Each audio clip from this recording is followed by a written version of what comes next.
through lanes there, jumping all the way over from the 1 lane to the 4 lane on their brakes hard, and just now stuck in that afternoon traffic here, just squeezing, threading that needle there between those cars. The Glendale Police Department is just trying to keep up at this point, but with the erratic nature of this driver, it's going to be hard to do because those police officers have to put the safety of the public first, and the way this driver is driving, that is going to be hard to do, to stay on the tail of this driver. But you can see how this driver is kind of just getting stuck in all this late afternoon traffic, but the police department saying, nope, we are sticking with you. Wow, almost losing control there as he weaved around that car, choosing a different direction there. And this, I could tell you, Courtney, this is one of the craziest pursuits I've seen in some time. This car going about 70 miles an hour through these surface streets, almost losing control there at that intersection where all that traffic was. This is a extremely dangerous pursuit. Colton, Micah Ullman here with you as well. And as we watch this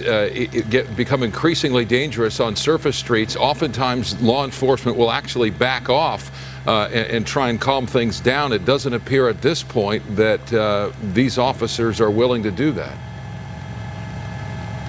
That's right, and what we're hearing is that, you know, backing off of this pursuit hasn't really seemed to slow down this suspect. The suspect is simply wanted for a traffic violation starting probably 30 minutes ago, and it's just the suspect has just kept driving quite erratically since then. You could see it kind of doing that loop there through that residential area. Luckily, not a lot of people see, just wow, just missing those cars into that power line there. Wow, okay. That is quite the ending to this.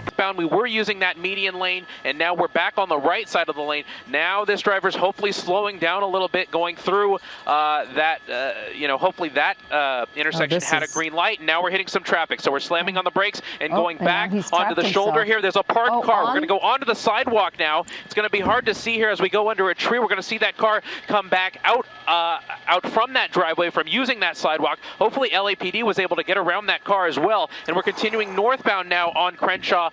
Really excessive rates of speed, definitely unsafe for this neighborhood. If you're in the mid-city area, just stay off the roads if you can and lock your doors, because you don't know if this driver may try to jump out of the car. If he gets stuck, that could definitely lead to a very dangerous situation. It looks like LAPD taking no chances. They're getting around this traffic as well, and those 77th Division officers who've been following this pursuit from the very beginning are staying very close to this vehicle. Now that first patrol car right behind the vehicle, they have the doors open, and it looks like we may have had some contact here between the suspect vehicle and that silver Nissan over there on the right side.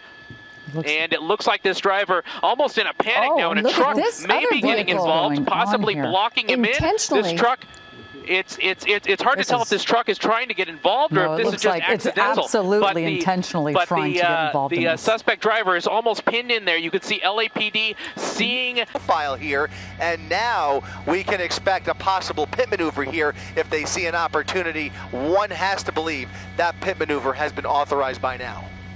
You would think, and it almost looked like that pursuing officer thought about it and just kind of realized there were too many cars around. But once you see a vehicle like this being pursued take wild movements like that, you can feel the desperation and the danger ratchet up pretty quickly and pretty noticeably. And it seemed like that officer knew what was going on, realized what was happening here, and thought about it, but then just didn't have the situational go ahead to be able to pull that off. And now we are on Highland Avenue, back on side streets. You know, we said early on here that it was an uneventful pursuit, and that's what you want to see from law enforcement's perspective. Blowing through a red light, it just turned green, but you see people there. I don't know if that was a baby stroller or a shopping cart, but you see people at intersections, and you have a car going this fast, Chris, you start talking about some real dangerous possibilities. You've got innocent motorists left and right, pedestrians. What was an uneventful pursuit may very quickly become very eventful. Here comes the pit right along the right fender there, and spinning that Mercedes out of control, doing a full 180 and disabling that vehicle for now. We'll see if there's anything left in the tank there. He has come to a complete stop. He is now facing southbound. Police at the moment. It seemed to be a man in the front seat driving in a red shirt. Okay, that was Broadway there. We're told this may be near the 143 and I-10. That was Broadway that he just crossed there. Okay. So that's one of those units, and there's another one behind him. Up, they've got the grappler. The grappler. There we go. They got him. They got him. The grappler device. They got him. The grappler, to stop the vehicle. Again, working to perfection. Now, this is going to get interesting.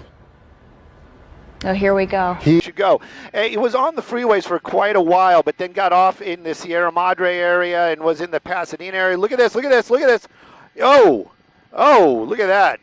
It didn't, no contact, but that vehicle got really, really close. And this, this reckless driving continues out here. Again, I brought up a moment or two ago that this vehicle, not a slouch of a vehicle. It is a Rolls Royce. It is a heavy vehicle, and of course, it has the horsepower to match that type of performance that you expect from a car like that. Right now, though, it's driving very. In any moment, so we will know his intentions on whether or not he plans to try to swoop over into the I-10 freeway. Trying to box in a little there, it looked like. There you go. Oh, yeah. Look at this, would you? There we go. Almost. Yep. Okay. Nice pit maneuver. Look at that. Look at that. That was just... Up right now to Don Armstrong, who is above the scene in Sky Eye. And Don, how long have we been chasing this car? We've been following this for about the past 10 minutes, actually trying to catch up with us.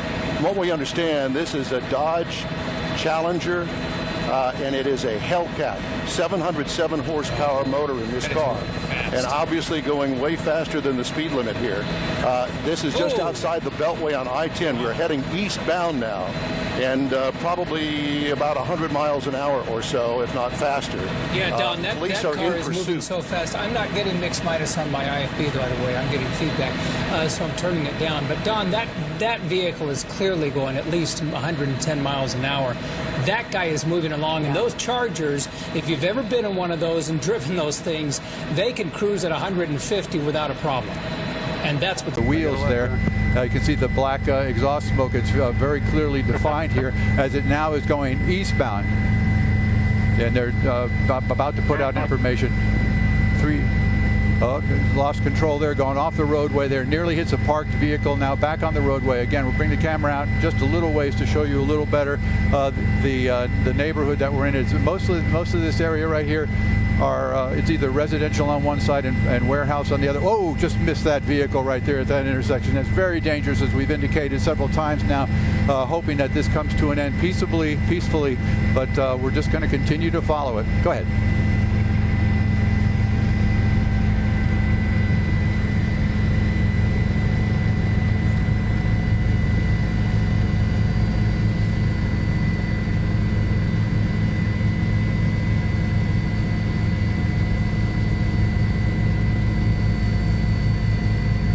There we go. There's your crash. There's your crash right there.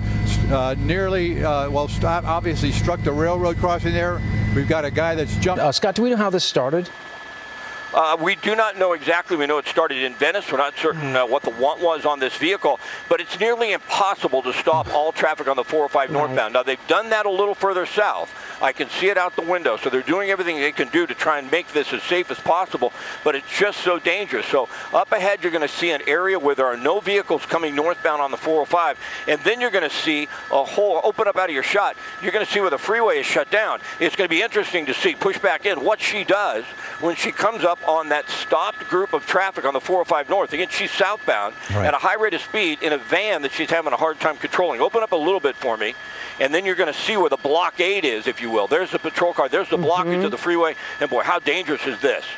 Oh my gosh, and it looked like she's... Oh my goodness, she's going to go head on into those vehicles. Oh my God. She decided to slam into them without... Tells me that he may look for an exit opportunity again. Not sure how familiar he is with the area or, again, what his background is here, how familiar he is with LA in general. Again, this is a possible warrant out of the East Coast, so hard to say what we're dealing with here, but he, again, is driving relatively tame northbound 405. A sexual assault suspect, I'm being told, by our assignment desk. Wow, well, of course. Being told by LAPD, a sexual assault suspect inside the car here. Well, now you can see why authorities are really trying to get this person to pull over. But again, as you're talking about it, they may have a warrant also for, is it sexual assault out of Boston, or those could possibly be unrelated as of right now? Chris, we're still probably trying to find the details. Don't know, but the initial reports were that there were a series of crimes. So there may be more than one crime associated here. Unclear whether that assault happened in Boston or if there's a separate crime that we're talking about out here on the West Coast.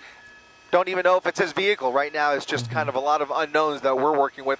LAPD seems to have more intel, though, so they have more information than we do. We'll see if we can try and gather some more of that, but obviously a little more to this story here as we get a little bit closer, and as he gets closer to us, he has now fully passed LAX, the LAX area, and is continuing now northbound and towards Westchester. It's so interesting that he's actually driving under the speed limit, which nobody does, that seems, in LA. You know, it's hard to believe that, and then you have